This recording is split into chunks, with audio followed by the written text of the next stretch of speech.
what would you do if you go into work tomorrow and you find out that your boss is actually a Bixie in disguise and has always been.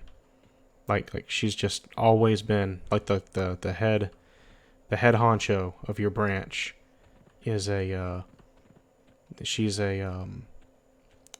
always been a Bixie in disguise. Like you go in tomorrow and she forgot that the workers were coming in, and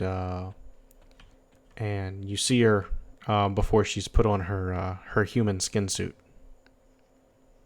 and she's a Bixie.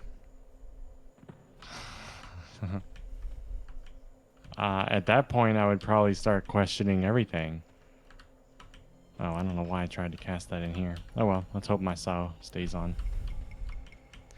Well, and so she sees you, and she's begging and pleading, and she's saying, "Oh, please, Kazurus, don't tell anybody, please, I beg you, don't tell anybody. Please don't tell anybody." So do you tell somebody? Do you listen to what she says? No, I don't tell anyone right away. I tell someone if I feel a need to. Because first of all, okay, she's a Bixie, but does that mean she's bad? What if she's a good Bixie? Okay. You know, you don't judge a book by its cover. She could be an upstanding young citizen. I don't know. Okay. So she's an upstanding young Bixie, and she's begging and pleading, and she's saying, "Please, it's my secret. You can't tell anybody. Please, you can't tell anybody." But then, that night, whenever you go home, you turn on the news, and there's a news broadcast, and the government, like President Donald Trump, having a special like State of the Union, like an emergency State of the Union address, and he's telling the American people that they wanted to keep it quiet. They didn't want to tell anybody about it, but that Bixies exist, and that there's a $1 million bounty for any information leading to the capture of a Bixie, so that because the U.S. government needs their magic honey to power their the tanks and the F-22 Raptors.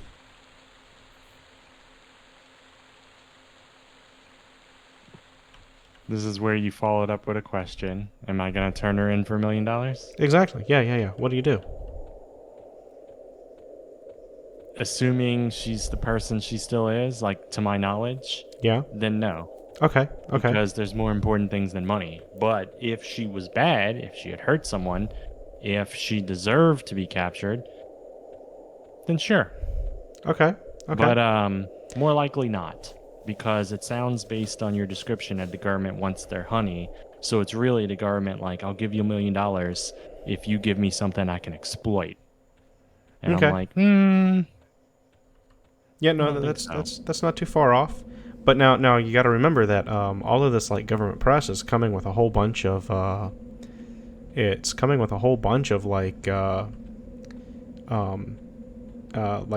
mean, there's a whole bunch of information that's saying that they just announced that Bixies exist and they've always been evil, and like all of the absolute like worst people throughout all of human history have actually been Bixies in disguise. Ted Bundy, Bixie. Adolf Hitler, Bixie. Mussolini, Bixie. Genghis Khan, Bixie. But you see, let me put this into this perspective.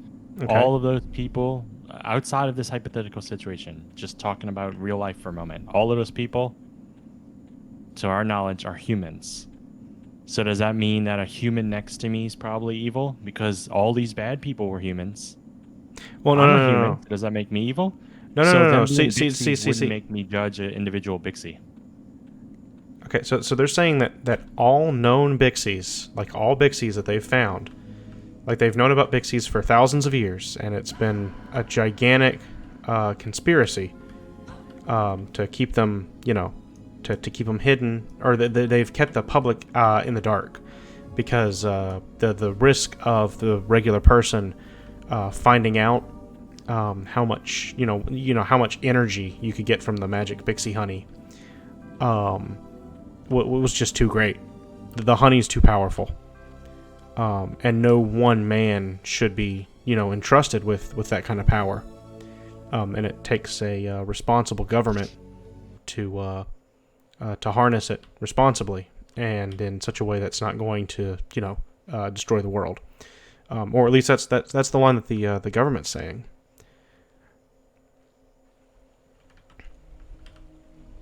Mm-hmm.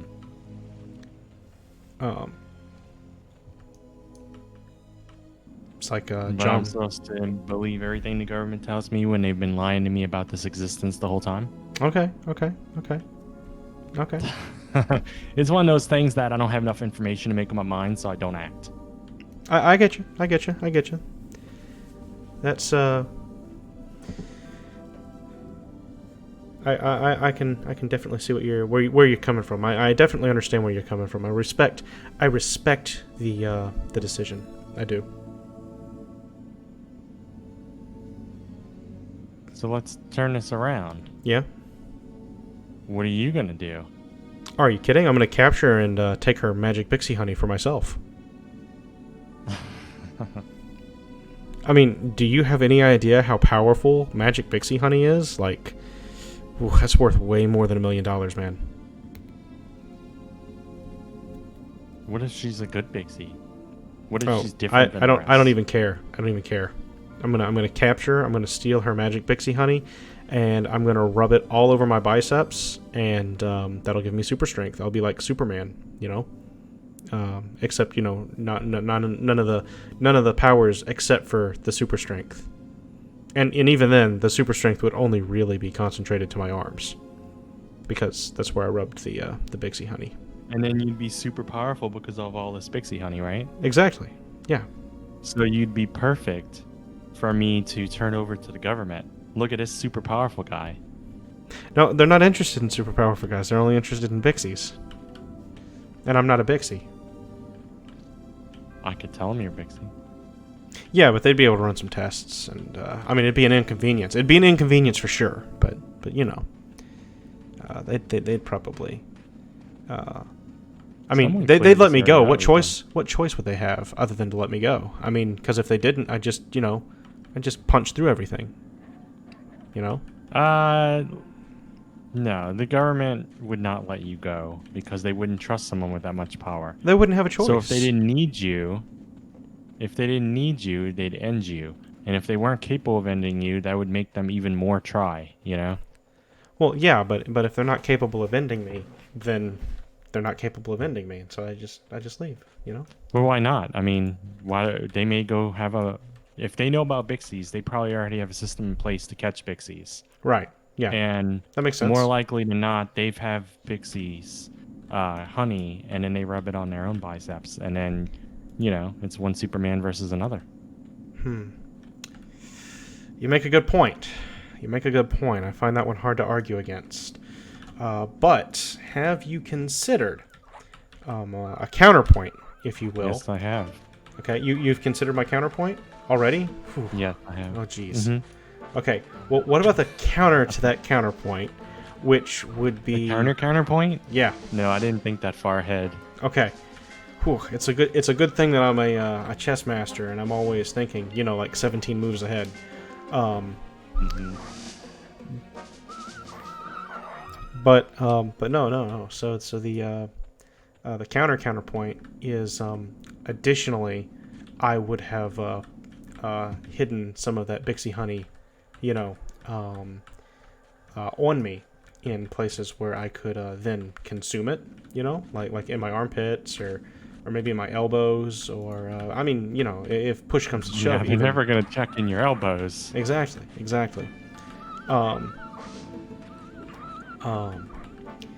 But push comes to shove.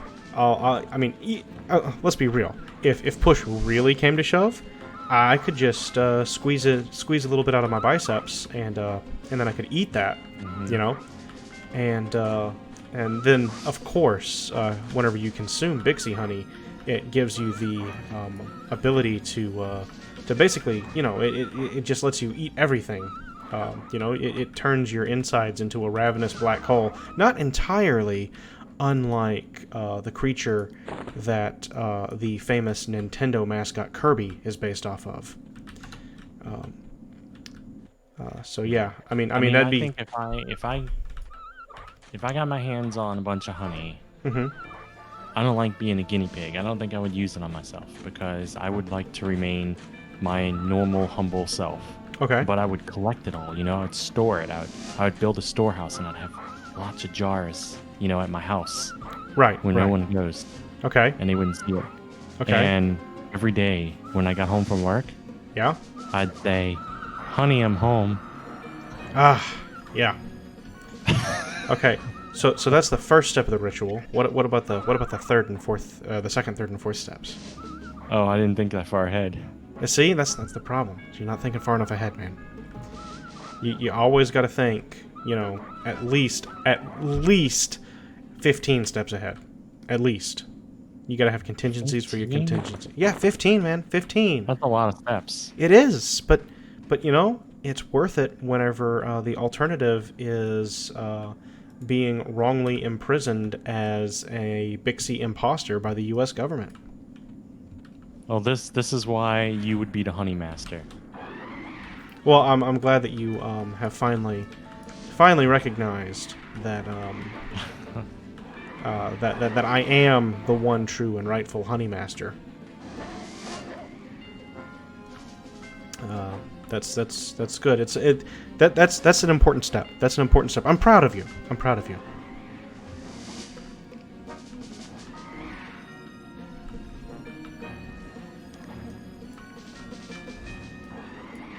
So, how do you feel about Bixies just in general? What? I said, how do you feel about Bixies just in general? In general? Yeah. I think they're pretty adorable. They're these little chubby things with bee wings. Okay. I completely disagree. I think they're terrible. I hate them as a monster design. Absolutely hate them. Oh, you know how you get two beta fish and you put them in aquariums next to each other and they puff up all angrily? Yeah. That's how it's a Bixie. You stick it in like a little jar or whatever and it just puffs up all pissed off. Okay. Makes a good decoration. I see where you're coming from with that. I do. I really do. I see where you're coming from with that. But I gotta say that it doesn't really sway my opinion that much. I hate them. Worst monster design. I'd much rather have a griffin or you know, just like a regular pixie or hell, even just a regular bee. I mean, Bixie honey is like magical and it does all kinds of shit to your digestive system if you eat it, and I hear that it doesn't even taste that good. So, you know, like I feel like you're in the minority though. I feel like majority of people really like Bixies. You know, they're always talking about them. There's always a lot of buzz. Yeah. You got a point there, but you know, I'm not afraid to have controversial opinions. You know, and you can't be afraid to have controversial opinions to differ from people. You know. So you know, you might want to go with the sheeple and say, you know, oh, look at the Bixies, they're awesome. But you know, I'm gonna say no, fuck that. No, see, this is a free country, and I fully respect your right to be wrong. Well, I guess we're just gonna have to agree to disagree, in that sense. So, different topic. Okay. But you have changed something about your mic, haven't you? Yes, I have. Is it better? It actually worse? Sounds better. It sounds better? Okay. No, it's better. Okay, cool. Mm-hmm. It's going to be more prone for me accidentally bumping it and breathing into it.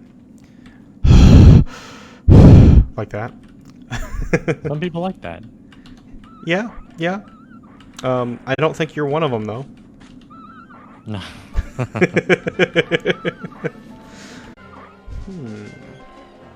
Okay, I've got an unrelated hypothetical for you. Okay. Okay. So, what would happen, or what would you do rather, if you woke up tomorrow morning and you're getting ready to go to work, and you accidentally shut your thumb in, like, I don't know, the bathroom door, say, as you're walking out of the bathroom after having brushed your teeth, and it hurts, it stings, but you're an adult, you can get over it, right? Or at least I assume you can. But whenever you pull it back and look at it, it's green. It's just like not like diseased flesh green. I'm talking like green as like a field of grass, or So will this affliction make me better at gardening? will the affliction make you better at gardening because you got a green thumb? You Yeah. know what? Let's say that it does. Let's say that it does. Uh-huh. It does make you a little bit better at gardening. It if you wanted to put it into game terms, it could add let's say 1 skill point to your gardening skill. So if you haven't trained it at all, that could give you a little bit of a little bit of extra practice there. Yes, your green thumb. So you shut your thumb in the bathroom door, and it is it's turned green, and it gives you 1 skill point in gardening. It does give you 1 skill point in gardening. Okay. So it doesn't hurt. Doesn't hurt. It does not hurt. And it doesn't seem to be like infected or anything. There's there's no indication of that. But anytime you tap your thumbnail, it makes a whistling noise, like somebody is actually like a cat caller, like a cat call.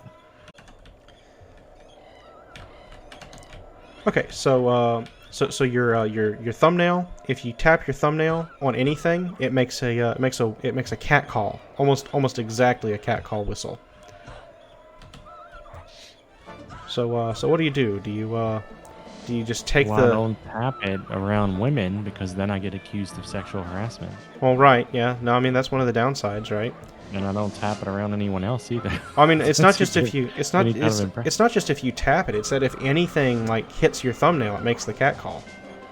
So like, What if I duct tape it real good? It'd just be constant cat calls, constantly. Because it's being touched? Yeah. Well, that's a really awful hypothetical, isn't it? Well, I mean, it gives you better gardening. It makes you better at gardening. Yeah, I don't think the pros outweigh the cons here. Okay. Okay. That is not what I wanted to do. I'm trying to cast Spirit of Wolf on a Griffon. It does not work at all. No, they're already quite fast. I don't think they need to go any faster. Mm-hmm.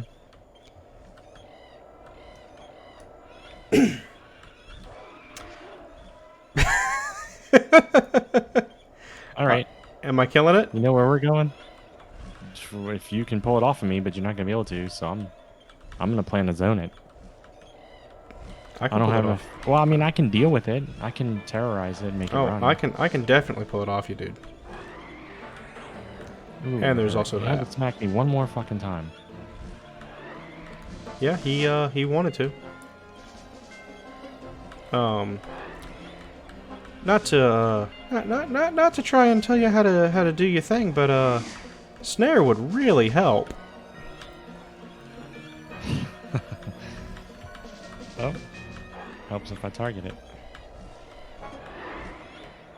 Oh my goodness gracious! Ah, there we go. Thank you. Alrighty. I'm just gonna kill this Griffon here. There we go.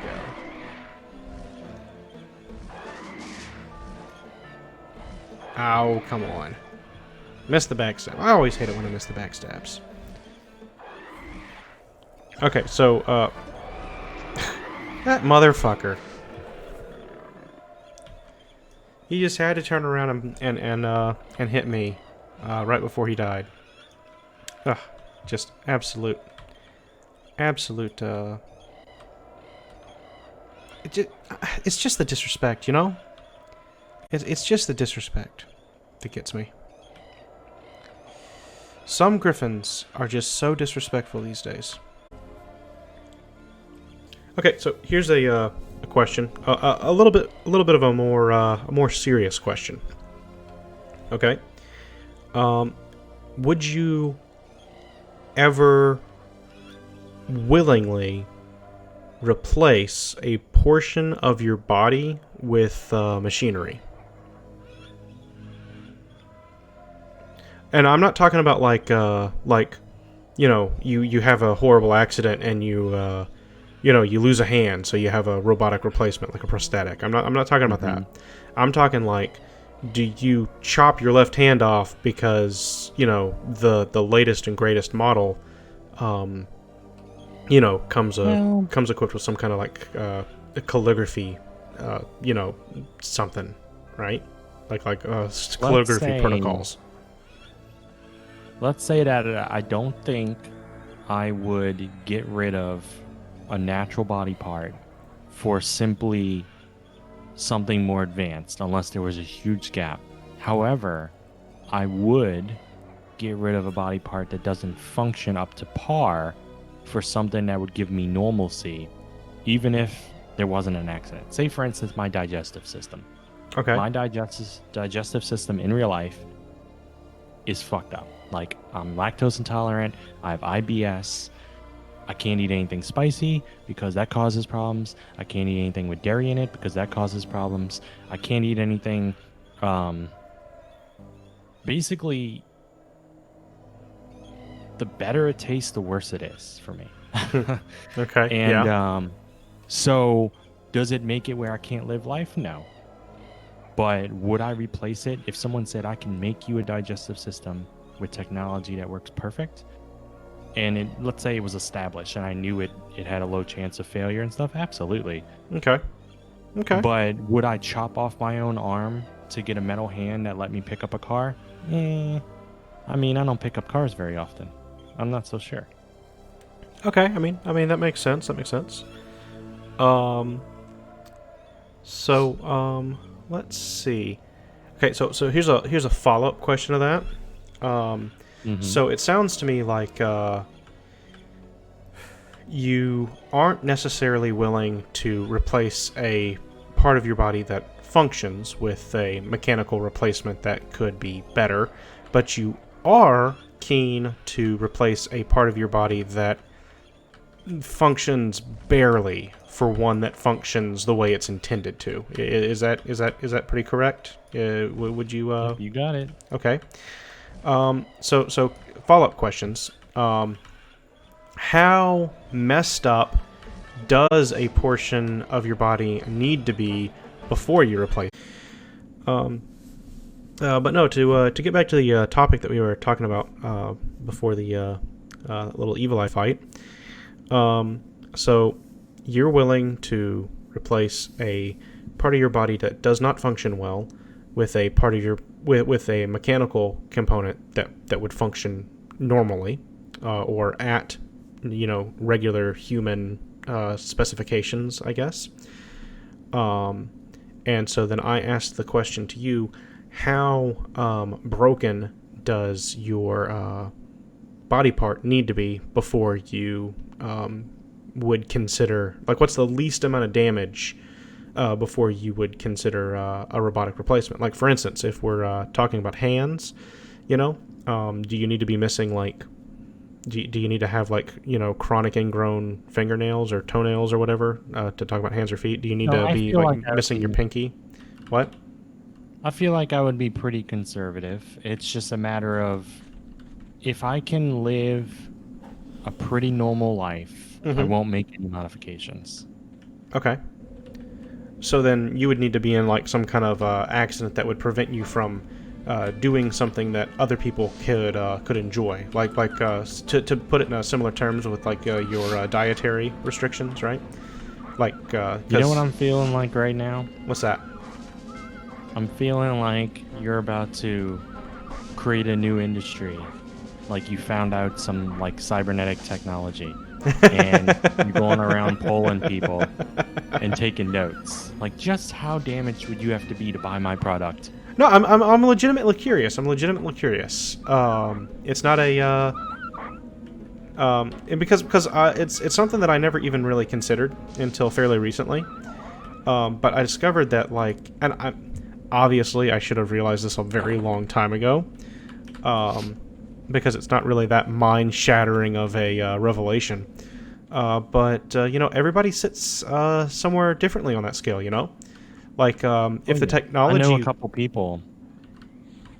couple people that if they announced on the news tomorrow that they were starting to have cybernetic implants, they'd already be in line tomorrow. They'd call out of work.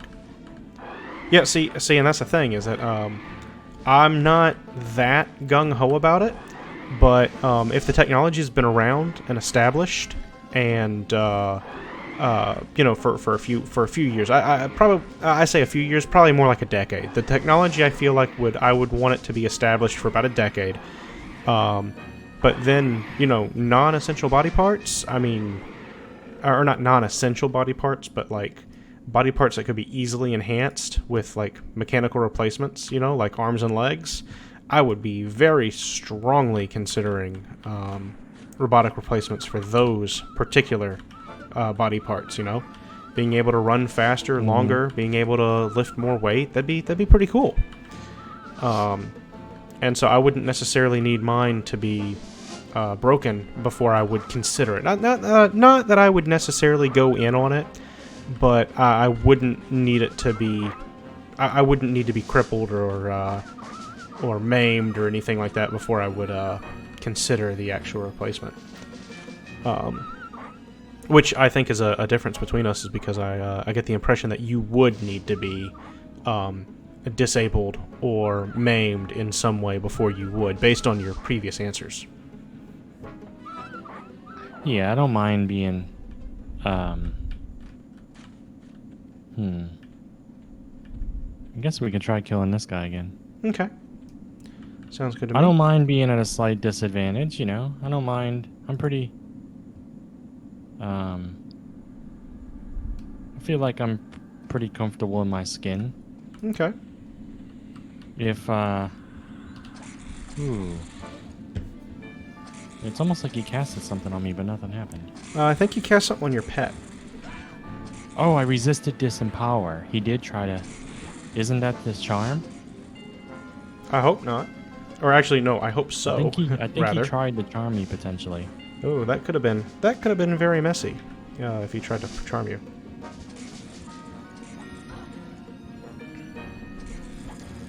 Yeah, he doesn't do too much damage. Okay, I said that, and then he, okay. Missed the backstab. Yeah, I feel like I'm pretty comfortable in my skin. I think I can be content being myself, Okay. So, I have heard that the Dialaport in blue and the Dialaport on green are not officially affiliated with one another, even though there's a large overlap in members. No, they are. Okay. Well, when green launched, a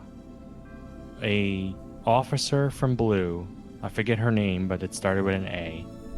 She came over to green, created a character, and started recruiting people. So I knew her from blue. I didn't know her closely or anything, but I knew of her. I talked to her a few times. I came on the green with this character, met up with her, and she invited me and just made me an officer because I had already been on blue. And she was the first one. She was, when green launched, she sat in front of Rivervale in that little tunnel in Misty and just started inviting everybody who was a druid. And that's so I mean, the fact that she started it here on green, I would say it's affiliate. Now I don't know what they say nowadays. Like I don't know if it may be, I see someone in my guild chat, Alith, it might be that person, I'm not sure. I just remember it was a female halfling, name started with an A. Okay.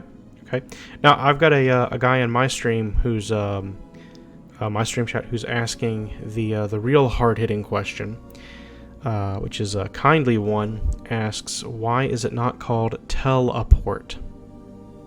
You know, I feel like at some point, and I'm trying to think if this was on Blue or was it on Live back when I played back in the day. Mm-hmm.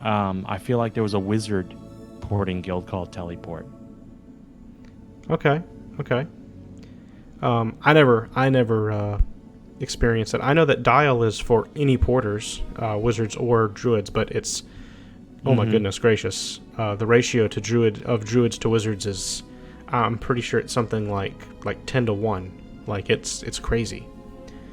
It may not be that high, but there's a lot more druids than there are wizards. Thank you, Minus. Yes. Thank you so much, Appreciate Minus. it. Minas Tirith. It's always nice to see a guildie. Yeah. It's always nice I to have see to a Lord of stay the Anon Rings right reference. now because I can't port anyone yet. Yeah. Oh yeah, and you got to be Anon if you're not accepting porting. Yeah. Yeah. No, it's always nice No, to I see a agree. Lord of the Teleport Rings. is a better name, probably. Oh, you might not want to say that too loud. You might get in a little bit of trouble. You just waving your guild flag a little while ago. Hey, you know what? I'm not afraid of controversial opinions. Okay. If they told me that's not true, I would say, I mean, let's say, face it, it's, I mean, it's I guess opinion-based anyway, but... neither of us are really, neither of us are strangers to controversial opinions. I think the entire Magic Bixie Honey debate, I think that, oh yeah, the one where you were wrong and I was right. Yeah, that was a good one. Oh no, we weren't. Neither one of us was wrong. We just had a different strategy of how we would tackle that same situation. Yours probably, ends up with you maintaining the status quo. There's nothing necessarily wrong with that. Mine ends with me having superpowers. So, nothing wrong with that Yours either. ends up with you being hunted down by the government and slaughtered or stuck into a test tube to be experimented on. They can't kill you. The government can't kill a man who refuses to die. 50 Cent taught me that. I'm not sure that's how it works. Well, I think maybe you were misled. Okay, if you don't think that that's how it works, then you need to take that up with 50 Cent. And that's just all there is to it. Okay, Kindly One says that teleport works on 2 levels. You send tells, you don't dial, and obvious it sounds like teleport. And I completely agree. That's I didn't why even realize. I like wordplay. I like wordplay. I like puns. Yeah. That's why I think that's a cool name.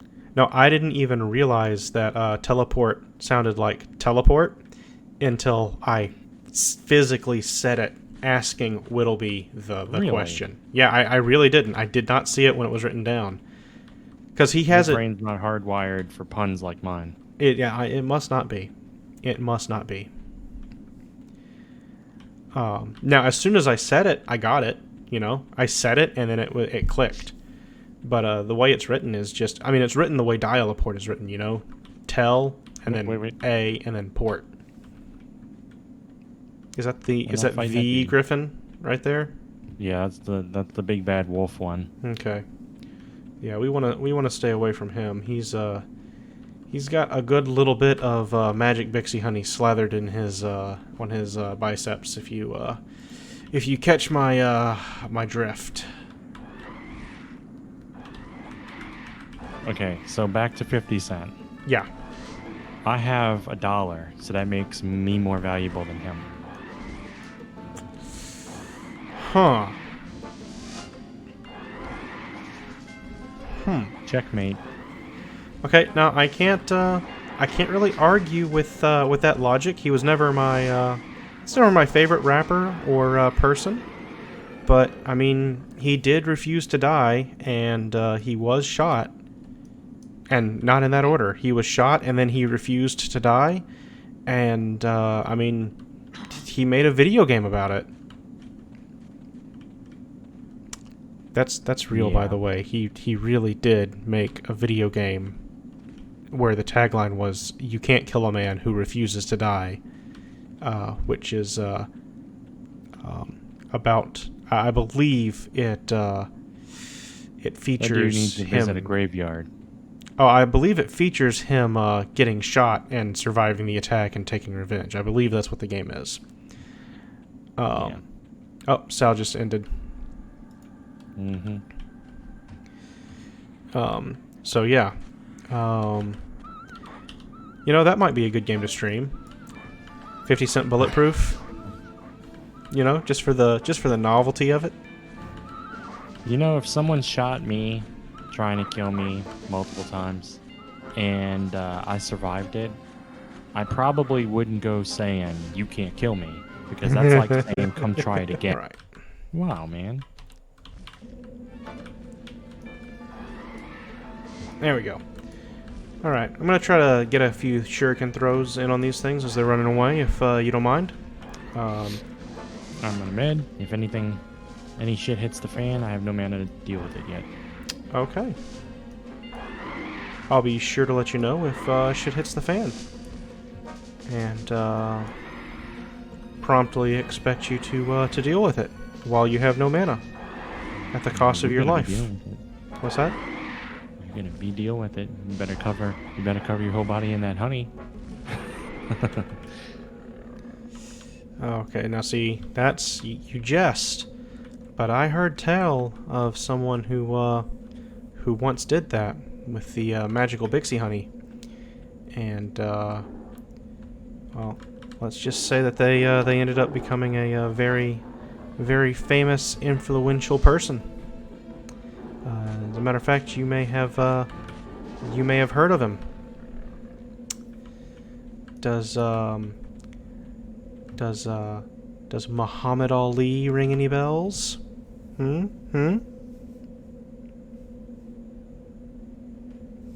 He covered himself in honey. Not just honey, magical Bixie honey. That would make it harder for your opponent to land a hit on you in the ring. Exactly. How do you think the rope-a-dope strategy was born?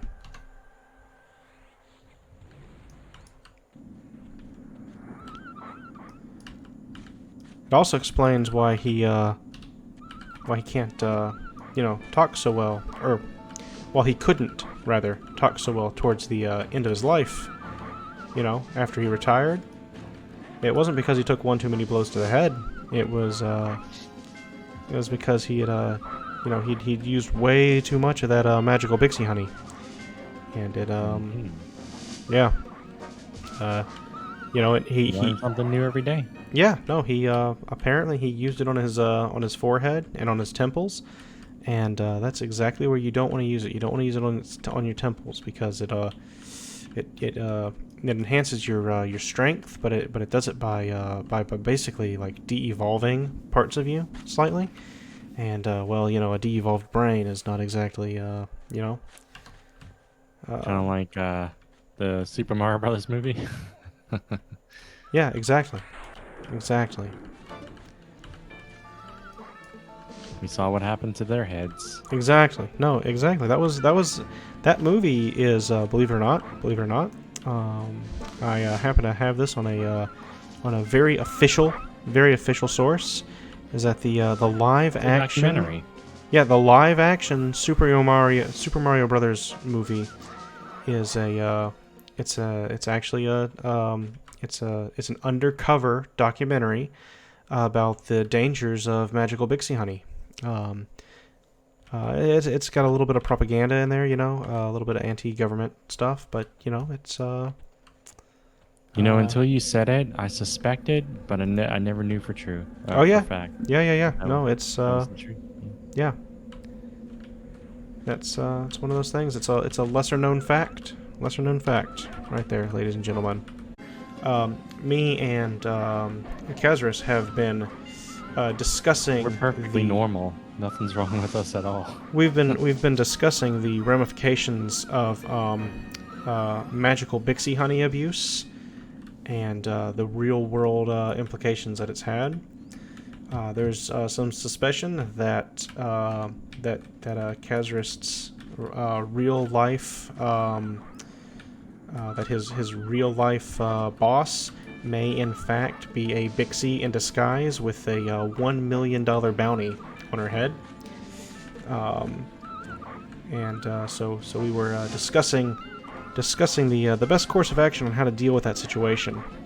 More towards the I beginning think of the there's stream. a good chance right before the stream that Gurt snorted some of that special Bixie honey. Now, magical Bixie honey is many things, but I want to remind everyone that a legal narcotic it is not. Sure, it's not legal to own quantities of it, but here in the United States of America, there's no laws against recreational use, and so if some happens to fall into my possession, and You sound like the world's worst lawyer. do I know the world's worst lawyer? It makes me think of like Arrested Development and like go to the sea. Maritime law. Oh. Yeah, go to the sea. Barry's a great lawyer. He's the best. I love the narrator. He's the best. He is not. Yeah.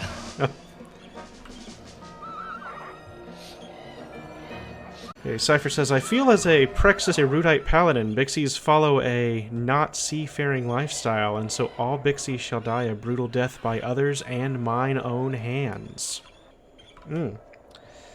Yes, you see, there you go. There you have it. I happen to know that, as a halfling, that Bixies, they're at war with the halfling people, who only really wanted to settle in their little mountain valley and better learn the ways of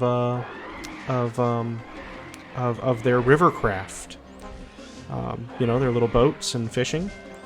But the Bixies, particularly of the Stone Hive, and I will remind everyone that stones do not float. Stones do not float. You don't make a boat out of stone. But the Bixies of the Stone Hive, they take some kind of offense to the like halflings of Bixies. Rivervale I like and Bixies. their rivery ways. What was that? I like Bixies because they're chubby and they have wings and they kind of flutter. These little chunky things flutter right in front of me, and I think that's awesome. And We'll have I just want to like reach out with like my thumb and index finger and just like, squeeze them a little bit, because I feel like they'd be very pliable. I feel like it'd feel good to reach out and squeeze a Bixie a few times. You know what I'm talking about. You get that urge sometimes. It's not just me. You You see, you want to squeeze a Bixie. I think what Willoughby is doing here is he's trying to very subtly out himself as a closeted Bixie lover. It's considered one of the most I like disgusting. Bixie's line that gave it away? It's one of the most disgusting fetishes that halfling society recognizes. Whoa. I'll say I like to squeeze a Bixie. That's not a euphemism. No, it's in fact not a euphemism. You're directly saying that you want to squeeze Bixies, which is in of itself a fetish. And I must say that it's one that the good people of Rivervale look quite down upon.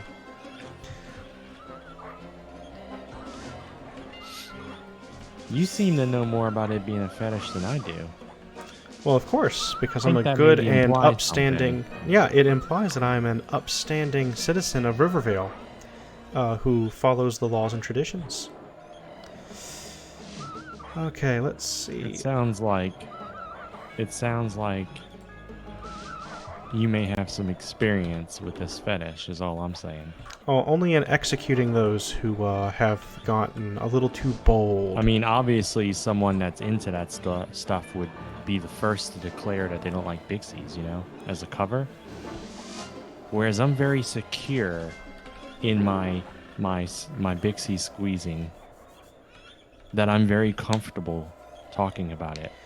Well, I think There's no facade. I don't need to make up something. I think Sheriff Rolio of Rivervale would like to have some words with you then. I saw him at the last Bixie squeezing meeting. Okay. We've had words. So, Cypher Deck says that he must confess he's meandered into Kezzy's Honey Jum shop here and there.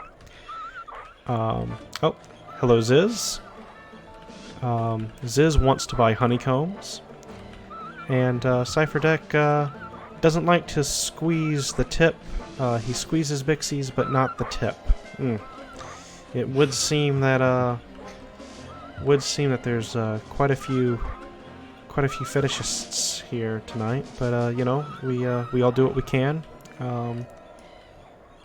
And I'm sure that with love and patience, that all of you will recognize the error of your ways. What's that? You sound like the world's most accepting radio host, like radio therapist. Like someone calls in and they're like, you know, it really gets me off when I touch other people's shoes or something, and you're like, you know, you know, shoes are very valuable to us. You know, we wear them on our feet. That's what you sound like. Okay. Well, Send, we were discussing the uses and repercussions for use of magical Bixie honey, as Kazurus has reason to suspect that his direct supervisor is a Bixie in disguise.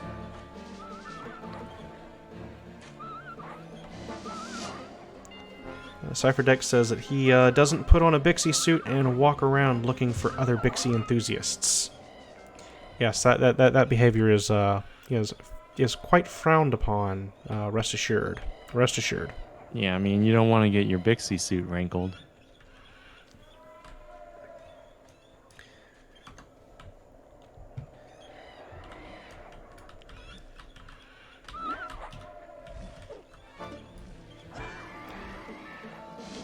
Sen says that you can do what you want to, and he's not going to judge you.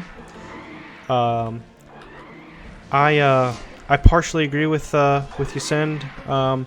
Whittleby can do what he wants, but I will judge. For anybody who doesn't know, Dragon Force has said that all of their music is perfectly okay for you to use. So if you want some of the hardest metal known to man in your I'm sorry, that was a really, really, really old meme. But if you want some of that in your stream, then they've given the all clear.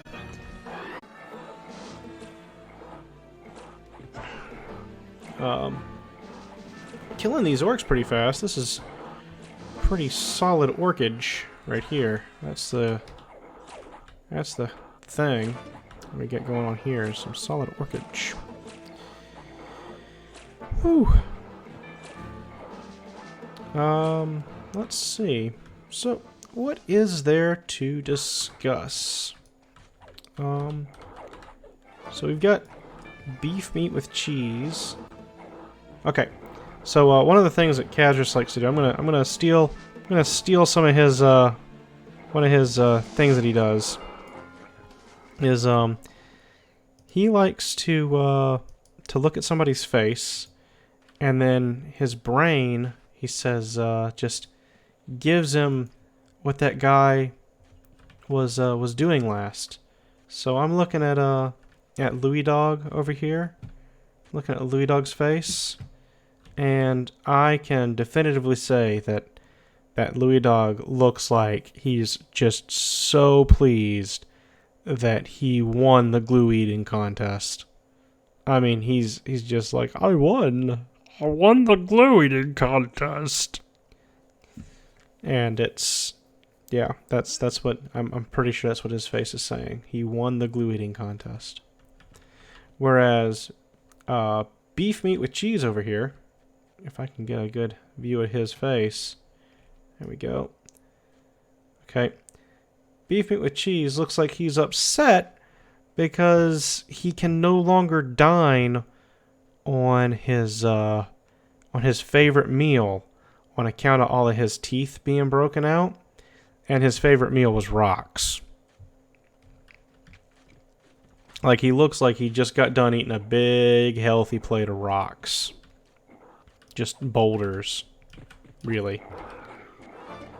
And, you know, that's, ugh. That's just not a way to go.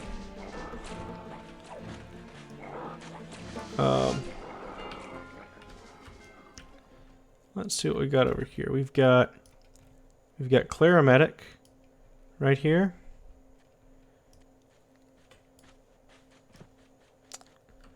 She looks like she's not sure if she's thrilled that her she looks like she's not sure if she's thrilled that her son just made the cut for the school's esports team.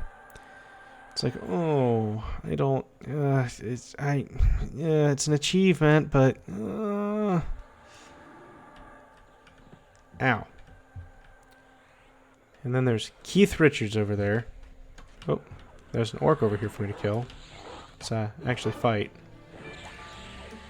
I guess I can do swift strikes. What we got for swift strikes?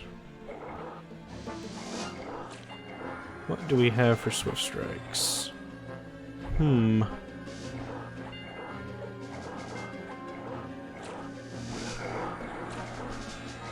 don't know.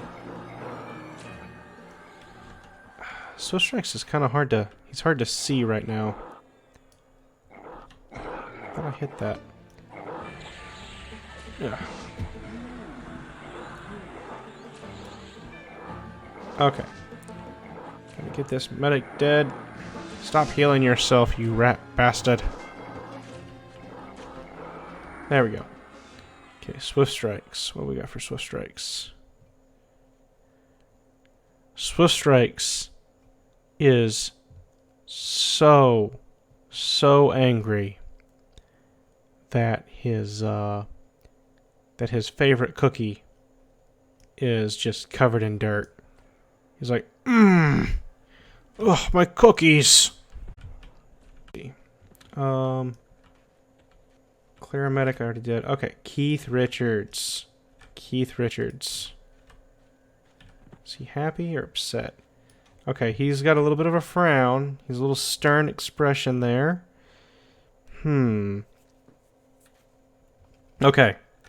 Okay, Keith Richards just realized that his son didn't get first place in the spelling bee. And he's like, you know, it's the overbearing father. It's like, ugh, he misspelled the word disenfranchisement.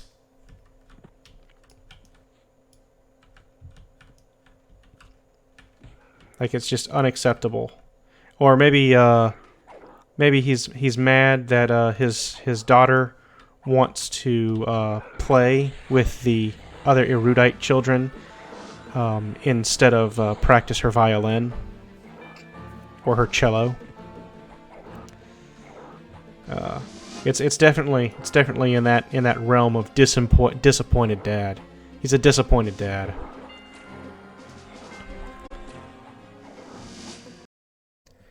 Hey everyone, thanks for watching. I hope you enjoyed the video. If you did, then feel free to like and subscribe, and if you want to, you can leave a comment down below to let me know your thoughts. For those of you who'd like to see this content live, I've left a link to my Twitch stream down in the description below. Until next time, peace out.